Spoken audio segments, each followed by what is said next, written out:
Bonjour, c'est la mini paracha de Mir Neshama. Ça fait une éternité. Ça fait une éternité et je suis très heureuse d'être là, de retour avec vous. Et c'est vraiment pour moi le fait de revenir même quand j'ai perdu le rythme.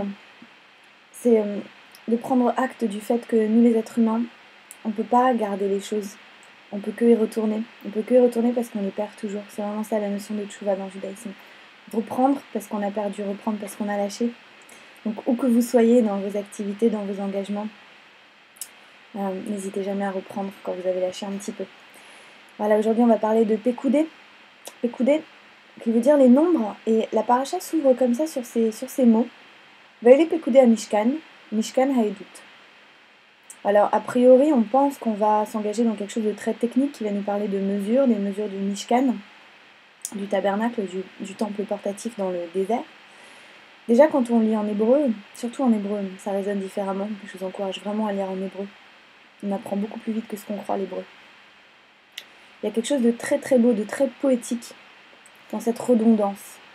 Ha-Mishkan, Mishkan Haïdout, le Mishkan, donc le tabernacle, le temple, le temple.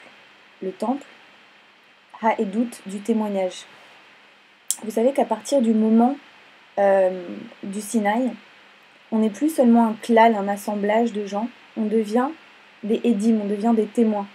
C'est pour ça que quand Moshe parle à Bnei Israël, on dit qu'il s'adresse à Kol Haïda, à toute la communauté, mais au sens de la communauté de témoins. On est devenu une communauté de témoins. Et donc quand on parle de Mishkan Haïdout, du temple du témoignage, on pourrait penser qu'il s'agit du témoignage des louchot. On a reçu les louchot, les tables de la loi, on a reçu une loi, on a reçu 10 paroles et des lois. Et donc le Mishkan, ça va être le temple du témoignage de ces lois. Et Rashi, là, pointe sur quelque chose de très différent, une interprétation très différente de ce que c'est cette édoute, ce témoignage-là dont on parle. Il dit en fait c'est le témoignage du fait que Hachem nous a pardonné du péché du veau d'or. Alors encore une fois, là, il faut sortir des interprétations trop imagées, trop littérales, se représenter espèce de veau en or. C'est beaucoup plus profond que ça. C'est que quand on nous donne un enseignement extrêmement profond qui demande un travail sur soi, quelque chose d'exigeant, et qu'on n'est pas là, qu'il n'y a pas papa pour nous dire quoi faire, parce que papa il était dans la montagne pendant 40 jours pour parler avec le tout. Alors quand il n'y a pas papa, on flippe et on va se faire une petite idole parce que c'est rassurant, c'est palpable, on le voit, etc. Et ça me fait vraiment penser à ce proverbe zen qui est marrant. Quand le sage montre la lune du doigt, l'idiot regarde le doigt. Et ça, c'est une tentation humaine. C'est une tentation humaine et c'est ça qui me touche beaucoup dans la Torah. C'est que la Torah, c'est pas un récit exemplaire. Dans la Torah, on passe notre temps à voir les gens se comporter comme des humains, c'est-à-dire toujours à rater le truc bien qu'ils pourraient faire la plupart du temps, à se plaindre dès qu'on les sort d'Égypte, à se plaindre du poids de la liberté, à flipper dès que Moïse a disparu et qu'il faut s'appuyer sur soi-même en fait. Toutes ces choses-là, on voit les erreurs humaines tout le temps. Et le témoignage dont il s'agit ici, c'est même pas un témoignage de nous qui témoignons de Dieu, c'est un témoignage de Dieu qui témoigne pour nous, qui témoigne de son pardon à nous. C'est-à-dire que le Mishkan ici, selon Rashi, c'est le témoignage du fait qu'Hachem nous a pardonné, de notre pauvre petite humanité.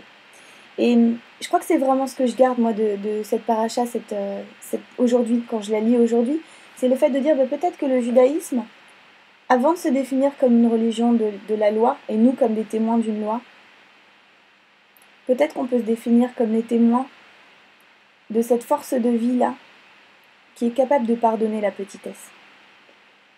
Et vraiment ma kavana, pour cette semaine, et que je repartage avec vous, c'est est-ce que nous, on peut se montrer grand comme ça, avoir cette capacité-là de pardon des chutes.